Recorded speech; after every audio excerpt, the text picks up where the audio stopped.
ಎಲ್ರಿಗೂ ಅಮ್ಮ ಎಂಟ್ರಿ. ಎಲ್ರಿಗೂ ನಮಸ್ಕಾರಪ್ಪ. ಎಲ್ಲರೂ ತಿಂಡಿ ತಿಂದ್ರಾ? ಊಟ ಮಾಡಬೇಕು. ಊಟ ಆಯ್ತು, ಊಟ ಮಾಡೋಣ. ಮಾಡ್ಬಿಟ್ಟು ಮಾತಾಡೋಣ. ಅಮ್ಮ ಎಂಟ್ರಿಗೆ ಬೆಂಕಿ ಸಾಂಗ್ ಬೇರೆ ಹಾಕ್ಬಿಟ್ಟು ಖುಷಿ ಆಗೋಯ್ತು. ಆಗಸ್ಟ್ 1ಕ್ಕೆ ರಿಲೀಸ್ ಆಗ್ತಾ ಇದೆ. ಎಸ್, ಕ್ಯಾಮ್ರಾ ನೋಡ್ಕೊಂಡು ಮಾತಾಡ್ಬೇಕಂತೆ. ಹರೀಶ್ ತುಂಬಾ ಖುಷಿಯಾದ ವಿಷಯ ಏನಂದ್ರೆ ನೀವೆಲ್ಲರೂ ಬಂದಿರೋದು. ಫಸ್ಟ್ ಆಫ್ ಆಲ್ ನಾವು ನಿಮ್ಮನ್ನ ಇಷ್ಟು ಜನ ಒಟ್ಟಿಗೆ ನೋಡ್ತಾ ಇರೋದು ತುಂಬಾ ಖುಷಿ. ಫಸ್ಟ್ ಟೈಮ್ ನಾನು ನಿಮ್ಮನ್ನ ಇಷ್ಟು ಜನನ ನಾನು ನೋಡ್ತಾ ಇರೋದು. ನಾನು ನೋಡ್ತಾ ಇದ್ದೀನಿ, ಇವತ್ತೇ ನೋಡ್ತಾ ಇರೋದು. ಅದು ತುಂಬಾ ಖುಷಿಯಾದ ವಿಷಯ. ಇದೇ ತರ ಆಗಸ್ಟ್ 1ಕ್ಕೆ ನಮ್ಮ ಸಿನಿಮಾನ ಗೆದ್ದು ಮತ್ತೆ ಒಂದು ಪಾರ್ಟಿ ಮಾಡೋಣ. ಅವಾಗೆಲ್ಲರೂ ಇನ್ನೂ ಖುಷಿಯಾಗೋಣ. ಇದು ಒಂದು ಐಡಿಯಾದಲ್ಲಿದ್ದೀವಿ. ಜನ ಹೆಂಗ್ ತಗೋತಾರೋ ಏನೋ ಅಂತ ಒಂದು ಭಯದಲ್ಲಿದ್ದೀವಿ. ಖಂಡಿತ ನಮ್ಮ ಆಡಿಯನ್ಸ್ ಕೈ ಬಿಡಲ್ಲ ಅನ್ನೋ ನಂಬಿಕೆ ಇದೆ. ಇದರಲ್ಲಿ ಬೇರೆ ಏನು ಉದ್ದೇಶ ಇಲ್ಲ. ನಾವೊಂದು ಸೆಲೆಬ್ರಿಟಿ ಮನೆಯವರಾಗಿದ್ರಿಂದ ಒಂದು ಭಯ ಭಕ್ತಿಯಾಗಿ ಒಂದು ಸಿನಿಮಾ ಮಾಡಿದೀವಿ. ಅಷ್ಟು ಬಿಟ್ರೆ ಮುಚ್ಚಿ ಮಾಡಬೇಕು ಆ ಥರದ್ದೆಲ್ಲ ಏನೂ ಇಲ್ಲ. ಅದರಲ್ಲೇನು ದೊಡ್ಡ ಸ್ಕೇಮ್ ಇಲ್ಲ. ಖಂಡಿತವಾಗ್ಲೂ ಅವನು ಯಾವುದೇ ರೀತಿ ಹೇಳದೆ ಮಾಡದೆ ನಾವೇನು ಇದುವರೆಗೂ ಮಾಡಿಲ್ಲ. ಬಟ್ ಅವನಿಗೂ ಗೊತ್ತು, ನನಗೂ ಗೊತ್ತು. ಬಟ್ ಜನ ಒಪ್ಕೊಂಡ್ರೆ ಅವನು ಖುಷಿ, ನಮಗೂ ಖುಷಿ. ಇಷ್ಟು ಬಿಟ್ರೆ ಬೇರೆ ಇದರಲ್ಲಿ ಯಾವುದೇ ರೀತಿ ಬೇರೆ ದೊಡ್ಡ ಸ್ಕೇನು ಅಮ್ಮ ದುಡ್ಡು ಅವೆಲ್ಲ ಏನು ಅನ್ಕೋಬೇಡಿ. ದಯವಿಟ್ಟು ಎಲ್ಲರೂ ಆಡಿಯನ್ಸ್ ಬಂದು ಸಿನಿಮಾ ನೋಡೋ ಥರ ನೀವೆಲ್ಲರೂ ಇದಕ್ಕೆ ಸಪೋರ್ಟ್ ಮಾಡಬೇಕು ಅಂತ ಕೇಳ್ಕೊತೀನಿ ಅಷ್ಟೇ.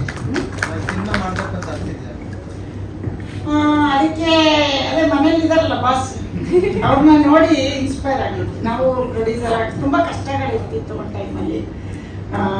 ನಮಗೂ ಪ್ರೊಡಕ್ಷನ್ ಸಿಗ್ತಾ ಇರಲಿಲ್ಲ. ಅವರು ಸಿಕ್ಕಿದ್ರೆ ಸರಿಯಾಗಿ ಅವಕಾಶಗಳು ಏನೆಲ್ಲ ಇರುತ್ತಲ್ಲ, ಅದು ಒಂದು ಮತ್ತೆ ಹೇಳೋಣ. ಒಂದು ದಿವಸ ಅವತ್ತು ತುಂಬ ಒಳ್ಳೆ ಗೆದ್ದಿಗೆ ಅಂದಮೇಲೆ ಹೇಳೋಣ. ಈ ಒಂದು ಪಿಕ್ಚರ್ಗಲ್ಲ, ನಾವು ತುಂಬ ದೂರ ಹೋದ್ಮೇಲೆ ಹೇಳೋಣ. ಇವತ್ತು ಎಷ್ಟು 25 ವರ್ಷ ಆದಮೇಲೆ ನಿಮಗೆ ರಾಕಿ ಸ್ಟಾರ್ ಅಂತ ಕಾಣಿಸ್ಕೊಂಡಿದ್ದಾರೆ. ಅದ್ರ ಹಿಂದೆ ಪಟ್ಟಿರೋ ಕಷ್ಟಗಳು ಯಾರಿಗೂ ಕಾಣಲ್ಲ. ಹಂಗಾಗಿ ಅದೆಲ್ಲ ನಿಧಾನಕ್ಕೆ ಮಾತಾಡೋಣ. ಇವಾಗ ಸಿನಿಮಾ ಮಾಡೋಕ್ಕೆ ಯಶಿಂದನೇ ನನಗೂ ಇನ್ಸ್ಪಿರೇಷನ್. ಅಂದರೆ ಅಲ್ಲಿ ಬರಲಿಲ್ಲ ಅಂದರೆ ನಮ್ಗೆ ಗೊತ್ತಾಗಿಲ್ಲ, ಬಟ್ ಬಂದಮೇಲೆ ಗೊತ್ತಾಗಿದೆ. ವಾತಾವರಣ ನೋಡಿ ಅಲ್ಲಿ ಬಂದರೆ ಎಲ್ಲ ಕಲಿಯೋದು. ಗಾದೆ ಹೇಳ್ತಾರೆ ಗೊತ್ತಾ, ಸಾವಸ್ತಿಂದ ಏನೋ ಕೆಟ್ಟ ಅಂತ. ಹಂಗೆ ನಾವು ಅಲ್ಲಿಂದಲೇ ಬಂದು ಅಲ್ಲೇ ವಾತಾವರಣ ಎಲ್ಲ ಕಲ್ತಿರೋದು. ಬಟ್ ಅವನಿಂದ ತುಂಬ ಕಲ್ತಿದ್ದೀವಿ ನಾವು. ಅವನ ಮನೇಲಿ ಯಾವ ರೀತಿ ನಮಗೆಲ್ಲ ಗೈಡ್ ಮಾಡ್ತಿದ್ದ, ಅಂದರೆ ಯಾವಾಗಲೂ ಸಿನಿಮಾ ಬಗ್ಗೆ ಅವನಿಗಿರೋ ಫ್ಯಾಷನ್ ಎಲ್ಲ ನೋಡಿ ಕಲ್ತಿದ್ದೀವಿ. ಅದು ಬಿಟ್ಟರೆ ಬೇರೆ ಏನಿಲ್ಲ. ನಮಗೂ ಎಲ್ಲ ಒಂದು ಕಡೆ ನಾವು ಮಾಡ್ಬೋದು, ಮಾಡೋಣ ಅಂತ ಒಂದು ಆಸೆ ಬಂತು, ಮಾಡಿದ್ದೀವಿ ಅಷ್ಟೇ. ಮಾಡಬಾರ್ದ ನಾನು ತುಂಬ ಸಿಂಪಲ್ಲು. ನಾನು ಒಂದು ಅಂಗಡಿಗೆ ಹೋಗಿ ನೀವು 100 ಸೀರೆ ಇಟ್ಟರೆ ಟಕ್ಕಂತ ಒಂದು ಸೀರೆ ಎತ್ಕೊಂಡ್ಬಿಡ್ತೀನಿ. ತುಂಬ ದುಡ್ಕಲ್ಲ. ಹಂಗೆ ಸಿಂಪಲ್ ಆಗಿ ಅವ್ರು ಹೇಳಿದ ತಕ್ಷಣ ಜಡ್ಜ್ಮೆಂಟ್ ಇದೆ. ಯಾವುದೇ ಕೆಲಸಕ್ಕೆ ಜಡ್ಜ್ಮೆಂಟ್ ತುಂಬ ಮುಖ್ಯ ಅಲ್ವಾ? ಆ ರೀತಿಲಿ ಇದೊಂದು ಚಿಕ್ಕದಾಗಿ ಒಂದು ಹಳ್ಳಿ ಪ್ರಾಜೆಕ್ಟ್ ಕತೆ ನನಗೆ ಜನಕ್ಕೆ ಇಷ್ಟ ಆಗ್ಬೋದು ಅಂತ. ಕತೆ ತುಂಬ ತಗೊಂಡು ಬಂದರು, ಬಟ್ ಅದಕ್ಕೆಲ್ಲ ಸರಿಯಾದ ಬಜೆಟ್ಗಳು ಬೇಕು. ಇದು ಒಂದು ಚಿಕ್ಕ ಬಜೆಟಲ್ಲಿ, ಚಿಕ್ಕದು ಅಂದರೆ ನಮ್ಮ ಶಕ್ತಿಗೆ ಅನುಸಾರವಾಗಿ ಮಾಡ್ಬೋದು ಅಂತ ಅನಿಸಿದ್ದು. ಅದಕ್ಕೆ ಇದನ್ನು ಆಯ್ಕೆ ಮಾಡಿದ್ದೀವಿ. ಸಿನಿಮಾ ನೋಡ್ಬಿಟ್ಟು ಹೇಳಿ, ಯಾಕೆ ಅಮ್ಮಂಗೆ ಜಡ್ಜ್ಮೆಂಟ್ ಇದೆಯಾ ಇಲ್ವಾ ಅಂತ ಆಮೇಲೆ ಹೇಳ್ಬೇಕು. ನೀವು ಹೇಳಬೇಕು, ನಾವು ಹೇಳೋದಲ್ಲ. ನನಗೆ ಇವಾಗ ಏನು ರಿಸಲ್ಟ್ ಹೇಳೋಕ್ಕಾಗಲ್ಲ. ಬಟ್ ನಾನು ಒಪ್ಕೊಂಡ್ರೆ ಆಗಲ್ಲ. ಬೇರೆ ಎಲ್ಲ ಇದಾರಲ್ಲ, ನಮ್ಮ ಅಣ್ಣವ್ರು ಹೇಳಿದಂಗೆ ಅಭಿಮಾನಿ ದೇವರುಗಳು, ಅವರು ಒಪ್ಕೊಂಡ್ರೆ ಅವ್ರು ನಾವು ಯಾರು ಜಡ್ಜ್ ಮಾಡೋಕ್ಕೆ? ಸುಮ್ಮನೆ ಕೆಲಸ ಮಾಡಿದ್ದೀವಿ ಅಷ್ಟೇ. ಅದನ್ನು ಅವ್ರು ಕೊಡ್ಬೇಕು ರಿಸಲ್ಟ್. ಏನಂತೀರ? ಹೇಳಿ ಮತ್ತೆ ನೀವು ಆನ್ಸರ್ ಹೇಳ್ಬೇಕು. ನಮ್ಗೆ ಕೇಳ್ಬೇಕು, ಸುಮ್ಮನೆ ಕುತ್ಕೊಬಿಟ್ಟು ಹೆಸರನ್ನು ನೀವು ಹೇಳ್ಬೇಕು ಅಲ್ವಾ? ಅವ್ರು ಒಪ್ಕೋಬೇಕು. ಈಗ ನಾವು ಮಾಡಿದ್ದೀವಿ ಅಷ್ಟೇ. ಈಗ ಸೂಪರಾಗಿ ಅಡುಗೆ ಮಾಡಿದ್ದೀನಿ ಅನ್ಕೋತೀವಿ, ತಿನ್ ಟೇಸ್ಟ್ ನೋಡೋರು ಅವರು ಅಲ್ವಾ? ಹಂಗೆ ಜನ ಹೇಳ್ತಾರೆ ಅಂತ ನಂಬಿಕೆ ಇದೆ. ನೋಡೋಣ. ನನಗೊಂದು ಹೋಪ್ಸ್ ಇದೆ. ನಮ್ಮ ಕನ್ನಡದ ಅಭಿಮಾನಿಗಳು ಈಗ ಯಶು ಒಂದಿನ ಬಂದಾಗ ಅವ್ನ ಕಿರಾತಕದಿಂದ ತುಂಬ ಇಷ್ಟ. ಇವತ್ತು ಹಾಸನಲ್ಲಿ ಮಾತಾಡ್ತಾರೆ ಕಿರಾತಕ ಸಿನಿಮಾ ನೋಡಿ. ಅಕ್ಕ ನಮ್ಮ ರಿಲೇಷನ್ ಎಲ್ಲ ಅದೇ ಥರದಲ್ಲಿ ವಿಲೇಜ್ ಸಬ್ಜೆಕ್ಟು ಚೆನ್ನಾಗಿ ಇದೆ ಅಂತ ಆಯ್ಕೆ ಮಾಡಿದ್ದೀವಿ. ನೋಡೋಣ, ಇನ್ನು ತಗೋತಾರೆ ಅಂತ ಆಮೇಲೆ ಮಾತಾಡೋಣ. ಜನ ತಗೊಂಡೆ ಬರ್ತಾರೆ. ನಾವು ಒಂದಿನ ಹೋಗಿದ್ದೀವಿ, ಹಂಗೆ ಬರ್ತಾರೆ, ಅದ್ರಲ್ಲಿ ಬೇಜಾರಿಲ್ಲ. ಬಟ್ ಏನಂದರೆ ಬರೋದು ಈಗ ಕೆಲಸ ಕೇಳೋದು ನಾವು ಕೇಳಬೇಕು, ನೀವು ಕೇಳಬೇಕು, ಅದು ತಪ್ಪಲ್ಲ. ಬಟ್ ನಾವು ನೆಕ್ಸ್ಟ್ ಶರಣ್ ಅವ್ರಿಗೆ ಮಾಡ್ತಾ ಇದ್ವಿ. ಶರಣ್ ಅವ್ರದ್ದಾದ್ಮೇಲೆ ಮುಂದಿನ ಪ್ರಾಜೆಕ್ಟ್ ಆಮೇಲೆ ನೋಡೋಣ. ಫಸ್ಟ್ ಶರಣ್ ಅವ್ರಿಗೆ ಒಂದು ಕತೆ ಓಕೆ ಮಾಡಿದ್ವಿ.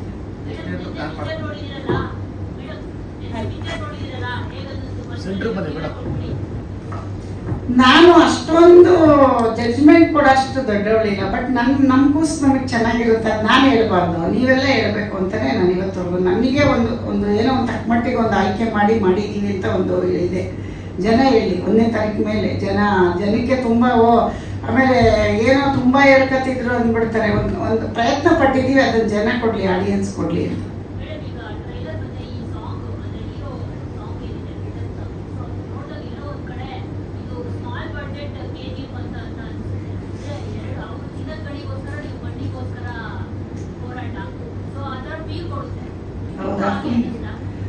ಅಲ್ಲ ನೀವು ಹಂಗ ಅನ್ಕೊಂಡ್ರೆ ಒಳ್ಳೇದೇನೆ, ಬಟ್ ಅವರಷ್ಟು ಚಿನ್ನ ತೆಗಿಯಕ್ಕಾಗ್ದಿದ್ರು ಮಣ್ಣಾರು ತೆಗ್ದಿದ್ದೀವಲ್ಲ.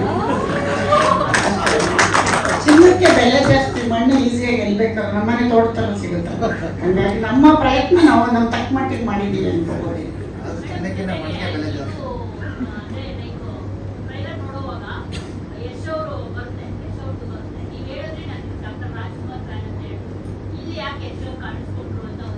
ಯಶ್ ಅವ್ರದ್ದು ನಾನಲ್ಲ, ಹುಡುಗಿ ಅಭಿಮಾನಿ ಅಂತೆ ಇವರು ಮೇಡಮು. ಸಿನಿಮಾದಲ್ಲಿ ಮಾತುಕತೆ ಆಗ್ಬೇಕಾದ್ರೆ ಡೈರೆಕ್ಟರ್ ಹತ್ರ ಡಿಸ್ಕಷನ್ ಮಾಡಿದ್ರಂತೆ ಯಾರು ಹಾಕೋದು ಅಂತ. ಅವಾಗಿನೂ ಗೊತ್ತೇ ಇಲ್ಲ ಅವ್ರಿಗೆ ನಮ್ಮ ಪ್ರಾಜೆಕ್ಟ್ ಅಂತ. ಇವರೆಲ್ಲ ಸೇರಿ ಇಲ್ಲ ಯಶ್ ಅವ್ರದ್ದು ಹಾಕೋಣ ಅಂದ್ಬಿಟ್ಟು ಹಾಕಿರೋದು. ಬಟ್ ಹಾಕುವಾಗ ನಾನು ಬೇಡ ಅನ್ನೋಕ್ಕಾಗಲ್ವಲ್ಲ, ಹಾಕ್ಲಿ ಬಿಡಿ ಅಂತ ಹೇಳಿ ಹಾಕ್ಸಿದ್ದೀವಿ ಅಷ್ಟೇ. ಇವಾಗಿನ ಟ್ರೆಂಡಲ್ಲಿ ಹೀರೋ ಇದ್ದಾರೆ ಅಂತ ಅನ್ಕೊಂಡಿದ್ದೀವಿ ಅಷ್ಟೇ. ಏನು ಹೇಳಿ? ಅದನ್ನ ನಾನು ಹೇಳ್ತೀನಿ, ಇದೆಲ್ಲ ಮುಗಿಲಿ ಆಮೇಲೆ ಹೇಳ್ತೀನಿ. ಬಜೆಟ್ ಮಾತಾಡೋ ಜಾಗ ಅಲ್ವೇ ಇಲ್ಲ. ಏನಂತೀರ?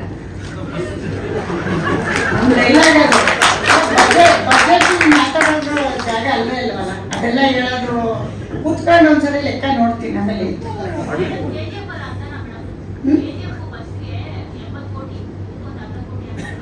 ಅಷ್ಟೊಂದು ದೊಡ್ಡವರಿಲ್ಲಮ್ಮ ನಾವು. KGF ನಮ್ಮ ವಿಜಯ್ ಸರ್ ತುಂಬಾ ಚೆನ್ನಾಗಿ ಮಾಡಿದ್ದಾರೆ, ಅವ್ರಿಗೆ ಈ ಮುಖಾಂತರ ನೆನ್ಸ್ಕೋತೀವಿ. ಅವರಂತ ಪ್ರೊಡ್ಯೂಸರ್ಸ್ ಈಗ ಬಂದಿದಾರಲ್ಲ KVN ಅವರು, ಅವರೆಲ್ಲ ಬರಲಿ. ನಾವು ಅದನ್ನ ನೀವು ಸಿನಿಮಾ ನೋಡಿ ಅಷ್ಟು ಅನ್ಕೊಂಡಿದ್ದೀರಾ ಅಂದ್ರೆ ಅದು ನಿಮ್ ದೊಡ್ಡತನ. ಅಮ್ಮವ್ರು ಇಷ್ಟು ಹಾಕಿದ್ದಾರೆ ಅಂತ. ಬಟ್ ಅಷ್ಟೊಂದೆಲ್ಲ ಇಲ್ಲ. ನಾವೇನಂದ್ರೆ ಕಾಟನ್ ಸೀರೆ ಉಟ್ಕೊಂಡ್ರೆ ನಿಮಗೆ ರೇಷ್ಮೆ ಸೀರೆ ತರ ಕಾಣಿಸ್ತಾರೆ. ಕಾಟನ್ ಸೀರೆ ರೇಷ್ಮೆ ಸೀರೆ ಎಲ್ಲ ಉಡೋಷ್ಟು ದೊಡ್ಡವ್ರಿಲ್ಲ. ಆಮೇಲೆ ನೋಡೋಣ ಮುಂದೆ. 150 150.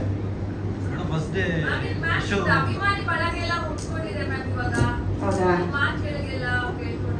ಒಳ್ಳೇದಲ್ವಮ್ಮ, ಎಲ್ಲರೂ ಬೇಕು ಅಂತ ಏನೇನೋ ಮಾಡ್ತಾರೆ. ನಮಗೆ ಪಾಪ ಬರೀ ಮಾತಾಡಿದ್ಕೆ ಉಟ್ಕೊಂಡವ್ರೆ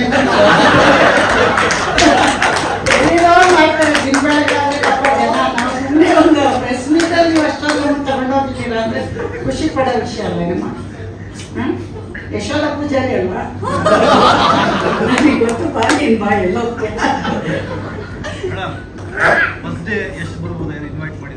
ಬರ್ತಾರೆ. ಕಾಯ್ತಾರೆ ಥಿಯೇಟರ್ ಹತ್ರ. ಯಾವ ಥಿಯೇಟರ್ ಹತ್ರ ಅಂತ ಗೊತ್ತಿಲ್ಲ, ಬರ್ತಾರೆ. ಯಾವ ಥಿಯೇಟರ್ ಅಂತ ಹೇಳಲ್ಲ, ಅನೌನ್ಸ್ ಮಾಡಲ್ಲ. ಬರ್ತಾರೆ, ಖಂಡಿತ ಬರ್ತಾರೆ.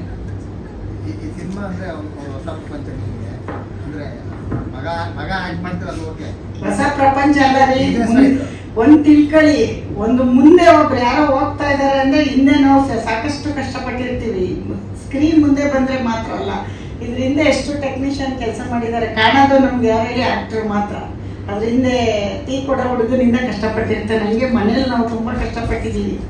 ಆ ಕಷ್ಟ ಇಲ್ಲಿ ಹೇಳಕ್ಕಾಗಲ್ಲ. ಅದನ್ನ ಒಂದ್ಸರಿ ಹಿಸ್ಟ್ರಿ ಮಾಡೋಣ. ನಾವೇನ್ ಕಷ್ಟಪಟ್ವಿ, ನಾವೇನ್ ಬಂದ್ವಿ, ನಾವ್ ಯಾವ ತರ ಈ ಸಿನಿಮಾ ರಂಗಕ್ಕೆ ಕಷ್ಟಪಟ್ಟು ಯಶಾಗಿದ್ದಾನೆ ಅಂತ ಆಮೇಲೆ ಹೇಳೋಣ. ಬಟ್ ಹೊಸ್ತಂತೂ ಅಲ್ಲ, ನಮಗೆ ಬಂದು 25 ವರ್ಷ ಆಯ್ತು. ಎಷ್ಟು ಬಂದಾಗಲೇ ಹಿಂದೆನೆ ಬಂದ್ಬಿಟ್ರಿ. ನಾವು 2000 ರೂಪಾಯಿ ಮನೆ ಬಾಡಿಗೆ ಮಾಡ್ಕೊಂಡು ಅವ್ರು ಹಿಂದೆನೇ ಇದ್ವಿ. ಮೈಸೂರಲ್ಲಿ ದೊಡ್ಡ ಮನೇಲಿ ಇದ್ವಿ, ಆಮೇಲೆ ಚಿಕ್ಕದು ಒಂದು ಸಿಂಗಲ್ ರೂಮಲ್ಲಿ ಇದ್ವಿ. ಯಾಕೆ ಈ ಮಟ್ಟಕ್ಕೆ ಬರಕ್ಕೆ ಎಷ್ಟು ಅದರಿಂದ ನಮ್ ಶ್ರಮ ಇದೆ. ನಮ್ ಸ್ಟೋರಿ ಕೇಳಿದ್ರೆ ನೀವು ಹಿಸ್ಟ್ರಿ ಬುಕ್ ಮಾಡ್ಬೋದು, ಆಮೇಲೆ ಹೇಳೋಣಂತ. ಈಗ ಬೇಡ ಆಯ್ತಾ? ಅದೇ ಮಾಡೋಣ, ಇವತ್ತೇ ಮಾಡ್ಬಿಟ್ರೆ ದುಡ್ಡು ಬೇಡ ಕೊಡ್ತೀರಾ ನಾಳೆನೆ? ಇವತ್ತು ಎಲ್ಲಿಂದ ತರೋಣ? ಫಸ್ಟ್ ಈ ಸಿನಿಮಾ ಮಾಡೋಣ ಇರಿ, ಆಮೇಲೆ ಮಾಡೋಣ. ಇಲ್ಲ 150 ಅದೆಲ್ಲ ಈ ಬಿಸ್ನೆಸ್ ಎಲ್ಲ ಇನ್ನೂ ನಾನು ಯೋಚಿಸಿಲ್ಲಮ್ಮ. ಅಷ್ಟೊಂದು ಆತ್ರ ಬೀಳ್ತಾ ಇಲ್ಲ. ಫಸ್ಟ್ ಜನ ಆಡಿಯನ್ಸ್ ತಗೊಳ್ಳಿ ಅಂತೀನಿ. ಬಿಸ್ನೆಸ್ ಬಗ್ಗೆ ತಲೆ ಕೆಡಿಸ್ಕೊಂಡಿಲ್ಲ ಇನ್ನ. ಅಲ್ಲ, ಅಪ್ರೋಚ್ ಮಾಡ್ತಿದ್ದಾರೆ, ನಾವಿನ್ನೂ ರೆಸ್ಪಾನ್ಸ್ ಮಾಡಿಲ್ಲ.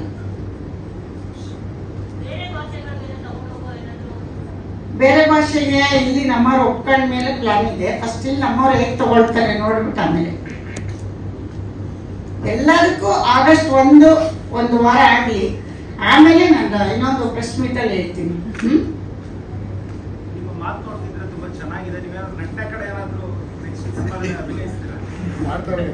ನಟನೆ ಇದೇ ನಟನೆ ಮಾತಾಡ್ತೀವಲ್ಲ, ಅಲ್ಲ ನೀವ್ ಹೇಳ್ತಾ ಇರೋದು ನಟನೆ ಮಾಡಕ್ ಬರಲ್ಲ ನಮ್ಗೆ. ನೀವು ಅನ್ಕೊಂಡಿದ್ದೀರ ಸುಮ್ನೆ ಮಾತಾಡಿದ ತಕ್ಷಣ. ನಟರಿಗೆ ಅದೊಂದು ವ್ಯಾಲ್ಯೂ ಇದೆ, ಅದನ್ನೆಲ್ಲ ಅಷ್ಟು ಈಸಿಯಾಗಿ ನಟನೆ ಮಾಡಕ್ ಆಗಲ್ಲ. ಮಾತು ಬೇರೆ, ನಟನೆ ಬೇರೆ. ನನಗೂ ಎಷ್ಟು ಬಂದ್ಮೇಲೆ ಗೊತ್ತಾಗಿದೆ ಇಷ್ಟೊಂದು ಕಷ್ಟನ ನಟನೆ ಮಾಡೋದು ಅಂತ. ಅದಕ್ಕೆ ಆದ ಪ್ರಿಪ್ರೇಷನ್ ಎಲ್ಲ ಅವ್ರು ಎಷ್ಟು ಕಷ್ಟಪಡ್ತಾರೆ. ಅಷ್ಟು ಈಸಿ ಇಲ್ಲ ನಟನೆ ಮಾಡೋದು. ನಾವೇನೋ ಒಂದು ಸಣ್ಣ ಪ್ರಯತ್ನ ಮಾಡಿ ಪ್ರೊಡ್ಯೂಸರ್ ಆಗಿದ್ದೀವಿ, ಅದಕ್ಕೆ ಆಶೀರ್ವಾದ ಮಾಡಿ ಸರ್.